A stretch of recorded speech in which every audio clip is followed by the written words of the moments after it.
Hello friends, आप सबका स्वागत है मेरी इस नए वीडियो में, जहां पर हम आगे बढ़ने वाले हैं हमारे अगले टॉपिक की तरफ, that is types of dialysis. बड़े ही ब्रीफ में डिस्कस करने वाले हैं हम ये दो टाइप्स डायलिसिस के। तो शुरू करते हैं।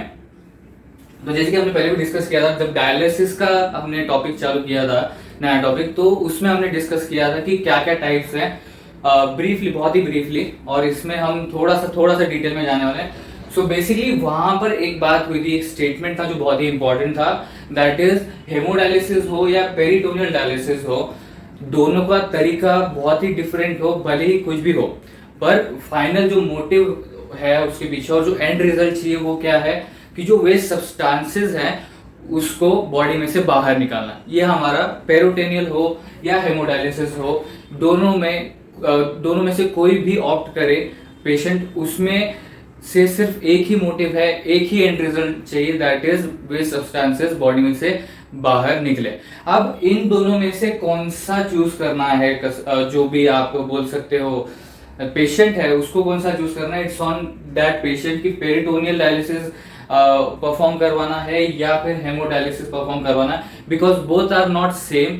दोनों की जो प्रोसेसेस हैं बहुत ही अलग है। जैसे कि ट्यूब्स के मामले में बोला जाए तो उसमें भी बहुत वेरिएशन, मतलब बहुत ही डिफरेंस है।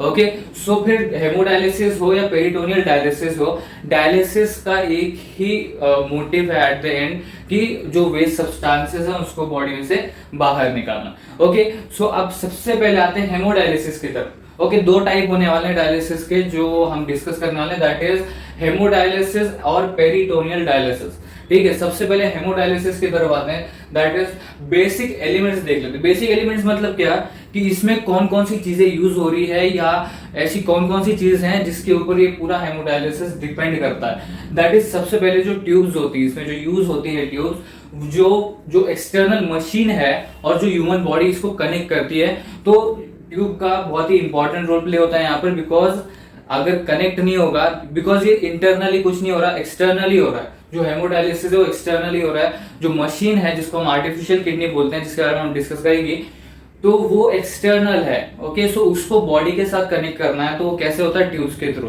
तो फर्स्ट एलिमेंट जो है यहाँ पर जो यूज होता है हेमोडायलिसिस में, वो है ट्यूब, जिसके थ्रू वो मशीन और हमारा जो ह्यूमन बॉडी वो कनेक्ट होता है। उसके बाद जो मेन मशीन है जिसको कनेक्ट किया जा रहा है, ओके, जिसको हमने कई बार डायलिसिस जब डिस्कस कर रहे थे, किडनी फेलियर डिस्कस कर रहे थे, उस समय भी हमने इसके बारे में डिस्कस किया था, दैट इज मशीन। इसको आर्टिफिशियल किडनी क्यों बुलाते हैं वो भी डिस्कस किया था। ऑब्वियसली हम जब हेमोडायलिसिस के बारे में डिस्कस करेंगे तब तो हम ये पर्टिकुलर जो पॉइंट है कि मशीन जो है जो यूज हो रही है एक्सटर्नली, उसको आर्टिफिशियल किडनी क्यों बुलाते हैं, राइट। सो मशीन यूज होता है। अभी बेसिकली मशीन करता क्या है, ये जो ब्लड जो बॉडी में से मशीन में जाने वाला है वो क्लीन करता है। ये जो पूरा मशीन है ये वेस्ट सब्सटेंसेस को रिमूव करता है। अभी रिमूव कैसे होगा, सिर्फ मशीन से तो थोड़ी ना होगा, मतलब जो मशीन है वो इलेक्ट्रिकली वगैरह थोड़ी ना, वैसे वो मशीन सिर्फ एक सपोर्ट दे रहा है अंदर, राइट, वो एक स्ट्रक्चर दे रहा है उस प्रोसेस को कैरी ऑन करने के लिए। उसके अंदर एक चीज है जो बहुत ही इंपॉर्टेंट है, वो है सोल्यूशन, जिसको हम डायलिसिंग सोल्यूशन या डायलिसर भी बोलते हैं।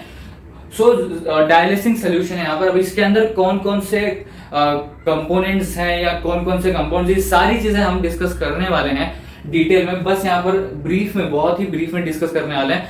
सो ट्यूब्स पता चल गया, ट्यूब्स मशीन और ह्यूमन को कनेक्ट कर रही है जिससे वो प्रोसेस स्टार्ट हो सके।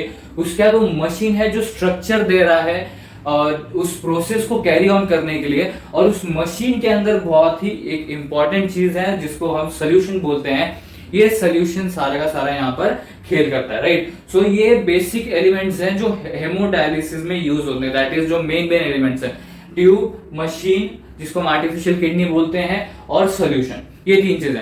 अभी हमको तो पता चल गया कि भाई इसमें जो भी चीजें हैं वो कौन कौन सी है, पर इन चीजों का इस्तेमाल कैसे हो रहा है ताकि हमारा जो वेस्ट सब्सटेंस है हमारे ब्लड में से वो रिमूव हो जाए और हमारे अंदर प्योर ब्लड ही रहे, ताकि फिर वो हार्मफुल सब्सटेंसेस हमारे बॉडी में ना रहे और हमको अफेक्ट ना करे, जैसे कि मैंने डिस्कस किया था किडनी फेलियर केस में भी, राइट। तो जो प्रोसेस है या जो मेथड है जो कैरी ऑन हो रहा है इस वेस्ट सब्सटेंस को निकालने के लिए, वो अभी हम डिस्कस करने वाले बड़ी ब्रीफ में, जो कंसिडरेशन पॉइंट्स है उसके साथ बाद में डिटेल में देखेंगे। दैट इज जो मैंने बोला आपको, देखो जो ट्यूब है वो मशीन और ह्यूमन को कनेक्ट कर रहा है। तो हमारा पहला पॉइंट यहाँ पर यही है कि जो ट्यूब्स हैं वो हमारे हाथ में वो ट्यूब्स लगाई जाती हैं और फिर वो जो ट्यूब्स हैं वो लीड होती है डायलिसिस मशीन के पास, जिसको हम आर्टिफिशियल किडनी बोल रहे हैं, राइट। उसी मशीन की बात की जा रही है यहाँ पर, दैट इज डायलिसिस मशीन। अब ये लीड होता है डायलिसिस मशीन में। ओके, सो अब ये लीड हो रहा है डायलिसिस मशीन में, मतलब क्या, वो जो ट्यूब जो हमसे कनेक्ट हुई है, हमारे हाथों में कनेक्ट हुई है, जो हमारे इनडायरेक्टली पूरी बॉडी से वो जो भी ब्लड है वो क्लीन करने वाला है, जितना भी क्लीन हो सकता है, राइट। तो वो हमारे बॉडी से डायरेक्टली कनेक्टेड है सपोज। ओके, सो जो हमारे हाथ में ट्यूब्स लगाई गई है जिसके थ्रू वो मशीन हमसे कनेक्ट हो रहा है, वही उसका जो दूसरा एंड है वो मशीन से कनेक्टेड है। ऑब्वियस सी चीज है। ओके, सो ये लीड करता है डायलिसिस मशीन की तरफ जो एक्सटर्नल है। ओके, अब ये डायलिसिस मशीन ऐसा होता नहीं है कि ये जो मशीन है ये हमारी जो किडनी फेल हो रखी है उससे कनेक्ट होती है और फिर वो किडनी काम करती है और नेचुरल प्रोसेस की तरह काम करती नहीं। इसमें किडनी का रोल प्ले है ही नहीं। इसमें जो भी कर रही है वो कौन कर रही है, मशीन कर रही है, बाहर की एक्सटर्नली मशीन कर रही है। ओके, सो अब वो हो गया, ट्यूब हमसे हमारे हाथों से कनेक्ट हो गया और वो डायलिसिस के मशीन से भी कनेक्टेड है। तो बेसिकली हम उस मशीन से कनेक्टेड हो चुके हैं, उस आर्टिफिशियल किडनी से कनेक्ट हो चुके हैं जो हमारे वेस्ट सब्सटेंसेस को हमारे ब्लड से निकालेगी और क्लीन ब्लड हमारी बॉडी में वापस भेजेगी। ओके, सो ये कनेक्शन तो हो गया अभी। ओके, उसके बाद क्या होता है, there are two tubes, okay, जो कनेक्ट होती है। एक ट्यूब नहीं है, दो ट्यूब्स हैं। जैसे कि आपको पता है आर्टरीज, वेन्स, तो ये हम तो बहुत पढ़ा है इस लाइफ प्रोसेसेस के चैप्टर में। सो बेसिकली ये हमारे हाथ में दो ट्यूब्स लगती हैं।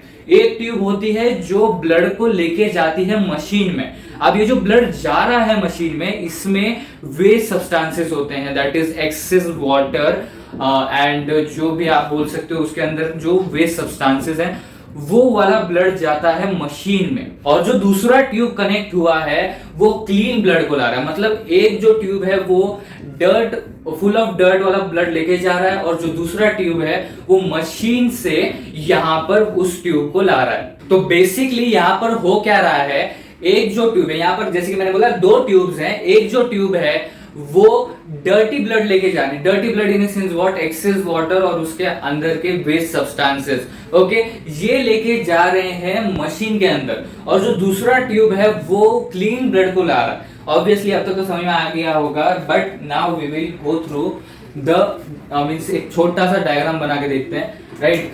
सो यहां पर देखो, ये है फर्स्ट ट्यूब, ओके, ये है हमारा फर्स्ट ट्यूब और दूसरा वाला है ये सेकेंड ट्यूब। ओके, अब इसका एक एंड, ये जो एंड है, रुको अभी आपको समझ में आएगा, देखो ये जो एंड है, ये वाला जो एंड है ये किससे कनेक्टेड है, हाथ से कनेक्टेड है।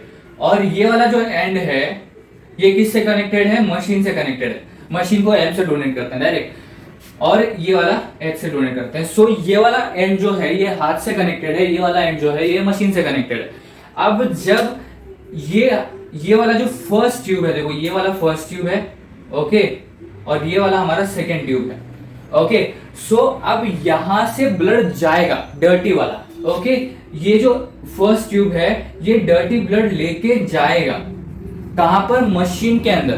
डर्टी ब्लड में क्या क्या है, excess water, waste substances, okay. और ये जो सेकेंड ट्यूब है ये क्लीन ब्लड हाथ में लाएगा वापस। हाथ में लाएगा मतलब क्या, बॉडी में लाएगा, ओके, बॉडी में वापस वो ब्लड फ्लो होगा या पास होगा, जो भी आप बोलो, राइट। सो यहां पर डर्ट ब्लड था, ओके, डर्ट ब्लड है यहां पर, और यहां पर क्लीन ब्लड है, ओके, यहां पर क्लीन ब्लड है। सो बेसिकली आपको ये समझ में आया, दैट इज ये हमारा फर्स्ट वाला ट्यूब है, ये वाला सेकेंड ट्यूब है, और ये दोनों हमारे हाथ से कनेक्टेड, मतलब हाथ में पिन साइज के थ्रू वो इंसर्ट किए गए हैं बेसिकली। और फिर ये जो डर्ट ब्लड है ये हाथ से मशीन में जा रहा है, ये फर्स्ट ट्यूब लेके जा रहा है, और सेकेंड ट्यूब मशीन से हाथ में ला रहा है, मतलब बॉडी में वापस क्लीन ब्लड ला रहा है। ओके, ये समझ में आ गया आपको। ये सेम प्रोसेस वैसा ही है जैसे जो रेनल वेन एंड आर्टरी के बारे में हमने डिस्कस किया था किडनी के इसमें, एक्सक्रीटरी सिस्टम के इसमें बेसिकली।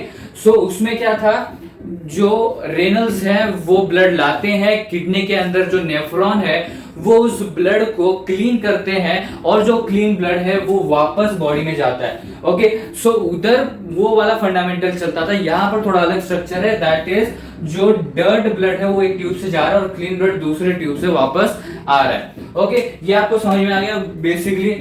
ओके, सो ये था हमारा ट्यूब के बारे में जो मैं आपको समझाने की कोशिश कर रहा था ऑब्वियसली। सो ये हमारा यहाँ पर ट्यूब के बारे में डिस्कशन हो गया। अब आपको समझ में आ गया कि किस तरीके से ट्यूब्स कनेक्टेड है। अब उसमें जो हमारा पहला ट्यूब था रेड वाला, रेड एंड ग्रीन किए थे हमने, राइट। सो जो हमारा रेड वाला ट्यूब था वो लीड करता है मशीन की तरफ। अब वो फर्स्ट ट्यूब से क्या होता है, जो वेस्ट सब्सटेंसेस है वो पास होते हैं मशीन में। वेस्ट सब्सटेंसेस पास नहीं होते, ब्लड वाला ब्लड जो है वो वेस्ट सब्सटेंस के साथ जाता है। ओके, सो जो वेस्ट सब्सटेंस है वो जाते हैं मशीन में। मशीन में क्या है, सबसे इंपॉर्टेंट चीज, दैट इज सोल्यूशन।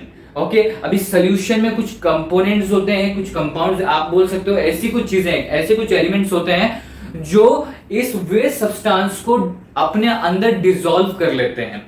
ओके, अब वेस्ट सब्सटेंस डिसॉल्व होते हैं, अगर हम सोल्यूशन की तरफ से बोले, सोल्यूशन की तरफ से बोले तो एब्जॉर्ब करता है, और अगर हम वो वेस्ट सब्सटेंसेस की तरफ से बोले तो वो डिसॉल्व होते हैं, उसमें वो सोल्यूशन में डिसॉल्व होते हैं। अब ये कैसे होते हैं हम डिटेल में डिस्कस करेंगे, ओके, बाद में, specifically when we will discuss about hemodialysis and then peritoneal dialysis. Okay, so यहां पर क्या हो रहा है, वो जो सोल्यूशन है वो एब्जॉर्ब कर रहा है, या आप तो बोल सकते हो कि जो वेस्ट सब्सटेंस है वो उसमें डिसॉल्व होते हैं, सॉल्यूशन में डिसॉल्व होते हैं। सॉल्यूशन में डिसॉल्व हुए तो फिर क्या होगा, अंदर जो ट्यूब के अंदर है वो बचेगा हमारा क्लीन ब्लड। बेसिकली अंदर भी ट्यूब कैसे चलता है वो बताता हूं। देखो, ये पूरा टैंक है, समझो वो जो मशीन है ये पूरा का पूरा वो टैंक है। ओके, इसका हम यहाँ पर हेमोडायलिसिस में बड़ा डायग्राम देखेंगे, बट यहाँ पर सिर्फ एक्सप्लेन करने के लिए बता रहा हूँ। रुको, यहाँ पर गलत बन गया, कैसे पता है, हमारा ग्रीन ट्यूब चल रहा था ऑब्वियसली यहाँ पर। ओके, मींस ट्यूब तो एक तरीके से राउंड शेप में, ऐसे आप बोल सकते हो, ऐसे कनेक्टेड होते हैं।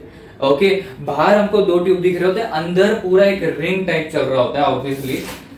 ओके, तो बेसिकली कैसा है, सपोज ये हमारा कंटेनर है, ओके, और यहां पर हमारा हाथ है। ओके, यहां पर हमारा हाथ है। सो जो रेड वाला है वो यहां से कनेक्ट हुआ, ओके, डायलेसिंग सॉल्यूशन में घूमा, ओके, और उसके बाद यहां पर फिर ये इस तरीके से, आप ऐसे रेड एंड ग्रीन नहीं होता ऑब्वियसली, बट आपको वैसे समझाने के लिए कि किस तरीके से वो हो रहा है, तो वो समझाने के लिए हो रहा है। अब देखो इसमें होता क्या है, बेसिकली ये पूरा सॉल्यूशन से भर रखा है। देखो ये पूरा सॉल्यूशन से भर रखा है,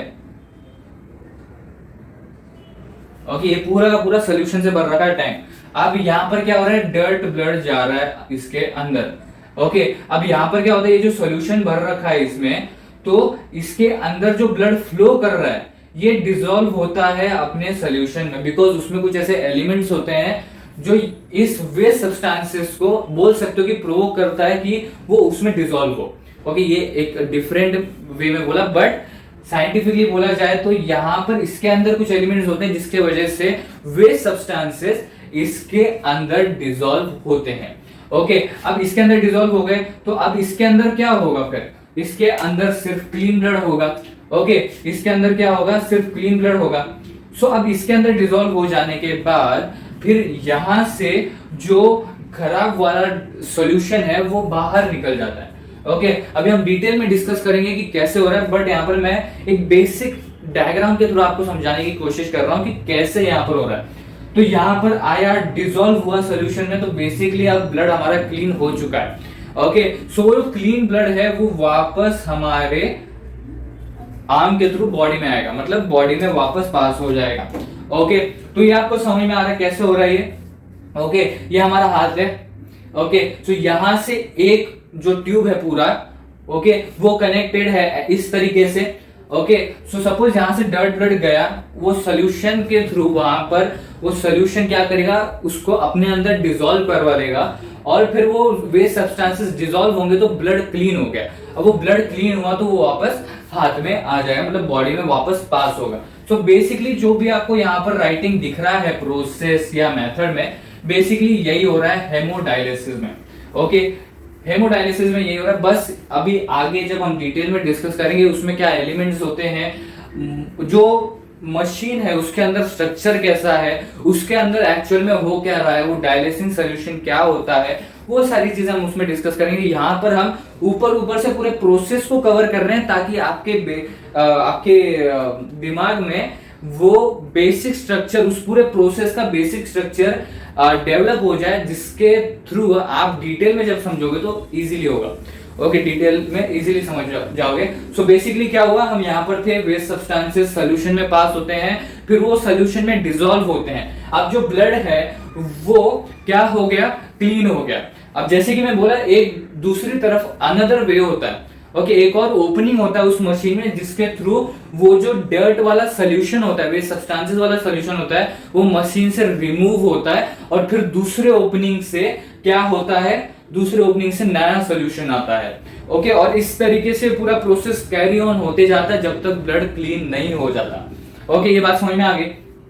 तो बेसिकली ये अनदर वे, वन वे, ये सब कुछ छोड़ो। ओके, कि एक तरफ से सोल्यूशन आ रहा है, दूसरे तरफ से सोल्यूशन खराब वाला जा रहा है, वो अभी हम यहाँ पर डिस्कस नहीं कर रहे। यहाँ पर अभी हम बेसिकली ब्रीफली डिस्कस कर रहे हैं, तो कवर फटाफट कर लेंगे। देखो, सोल्यूशन पड़ा हुआ है। ओके, एक राउंड की बात करते हैं। अब ऐसे कई राउंड होते हैं जब तक ये पूरा का पूरा ब्लड कवर नहीं हो जाता, या आप बोल सकते हो क्लीन नहीं हो जाता, तब तक वो जो सोल्यूशन होता है वो एक एंड से आता है, दूसरे एंड से जाता है, एक एंड से आता है, दूसरे एंड से जाता है। हम एक राउंड की बात करते हैं। सपोज एक राउंड में, मतलब एक राउंड में एक ही बार क्लीन होगा, ऐसे सपोज, ठीक है। सो ट्यूब से गया मशीन में, वहां पर क्लीन हुआ। ओके, और वहां से फिर हाथ में आ गया। ओके, सो यहां पर क्या हो रहा है, हम एक राउंड में ये नहीं देख रहे कि जा रहा है कि आ रहा है। ओके, हम सिर्फ ये देख रहे कि अच्छा कंटेनर में सोल्यूशन है, ट्यूब्स उसके इसमें है और वो डिसॉल्व हो गया। ओके, सो यहां पर क्लीन हो जाएगा ब्लड। ओके, और उसके बाद वो जो क्लीन ब्लड होगा वो दूसरी ट्यूब से वापस हमारे बॉडी में भेजा जाएगा, जो मैंने आपको ऑब्वियसली अभी एक्सप्लेन किया डायग्राम के थ्रू। तो वही सब कुछ इस लिखावट में लिखा हुआ था, बताया गया था। ओके, सो बेसिकली आपको समझ में आया, दो ट्यूब्स लगी होती हैं, मतलब बेसिकली वो एक कॉइल की तरह ऐसे लगा होता है, जिसका एक एंड, सपोज पूरा एक कॉइल है। ओके, एक कॉइल है, उसका एक एंड राइट साइड में लगा है, दूसरा एंड उसके एक साइड में लगा है। ओके, सो एक कॉइल टाइप है पूरा, ऐसा समझो। ओके, और उसके दो एंड्स हैं जो हमारे यहाँ पर लगे। ओके, यहाँ पर आपको समझाने के लिए दो ट्यूब्स वगैरह ऐसे किया, बट जब हम डायग्राम वगैरह डिस्कस करेंगे आपको समझ में आएगा। ओके, तो देखिए बेसिकली जो वन एंड है वो क्या करता है, वो हमारे ब्लड को मशीन में लेके जाता है जिसके अंदर वेस्ट सब्सटेंसेस है। वो ट्यूब के अंदर पूरा का पूरा जो ब्लड है, जितना भी ब्लड वो उसने शॉर्ट में लिया हुआ है, वो क्या करेगा, उसको क्लीन करेगा। बेसिकली कैसे क्लीन करेगा, वो जो वेस्ट सब्सटेंसेस होंगे वो सॉल्यूशन में, डायलिसिस सॉल्यूशन में क्या होगा, डायलिसिंग सॉल्यूशन में डिसॉल्व होगा। मींस व्हाट, वो वेस्ट सब्सटेंसेस ब्लड में से चले जाएंगे, सो ब्लड क्लीन हो जाएगा और फिर वो दूसरे टिप से जो हमारे हाथ में कनेक्टेड है, ओके, उससे वो हमारे बॉडी में वापस पास होगा। बड़ा ही सिंपल सा प्रोसेस है, दैट इज बड़े ही फटाफट डिस्कस करते हैं। ट्यूब है, एक ट्यूब से जाता है, अंदर क्लीन होता है, दैट इज डिसॉल्व होके वो ब्लड क्लीन होता है, और वे सब्सटेंसेस जब डिसॉल्व हो जाते हैं तो अंदर सिर्फ क्या बचता है, क्लीन ब्लड बचता है, तो वो दूसरे एंड से हमारे बॉडी में वापस भेजा जाता है। बेसिकली यहाँ पर एक ही ट्यूब है, उसके दो एंड है, first and second and. Okay, इस तरीके से समझते हैं। तो एक एंड से गया, दूसरे एंड से वापस आएगा, ऐसे समझो, ठीक है। इस तरीके से हो रहा है। सो बेसिकली जाता है ब्लड मशीन में, उधर क्लीन होता है और वो मशीन से वापस फिर वो बॉडी में भेजा जाता है क्लीन ब्लड। दैट्स इट, इतना ही हो रहा है इसमें। अब हमने ये तो देखा कि भाई किस तरीके से हो रहा है, ओके, पर ये जो पूरा प्रोसेस है ये कवर करने के लिए कितना टाइम लग रहा है, तो टाइम ड्यूरेशन जो होता है ये पूरा प्रोसेस कवर करने के लिए वो होता है 3 to 4 आवर्स। जैसे मैं बोला कि ये कई राउंड में होता है। ओके, तो मतलब सिर्फ ऐसा नहीं होता कि एक बार में ब्लड गया, क्लीन हुआ और आ गया, ये कई राउंड्स में होता है, इसलिए वो 3 to 4 आवर्स लेता है। ओके, सो टाइम ड्यूरेशन क्या है इस हेमोडायलिसिस के प्रोसेस को कंप्लीट करने के लिए, दैट इज 3 to 4 आवर्स के बाद, मैक्सिमम 3 to 4 आवर्स के बाद वो कंप्लीट होता है प्रोसेस और आपका हेमोडायलिसिस कंप्लीट होता है, मतलब कि आपका ब्लड क्लीन हो जाता है, वो मशीन आपका ब्लड क्लीन कर देता है। सो इस तरीके से ये था हमारा हेमोडायलिसिस के बारे में, जिसमें हमने बड़े ही ब्रीफली डिस्कस किया कि बेसिक एलिमेंट्स क्या है, प्रोसेस या आप बोल सकते हो मेथड क्या है उसको कैरी ऑन करने का, और उसका टाइम ड्यूरेशन क्या है।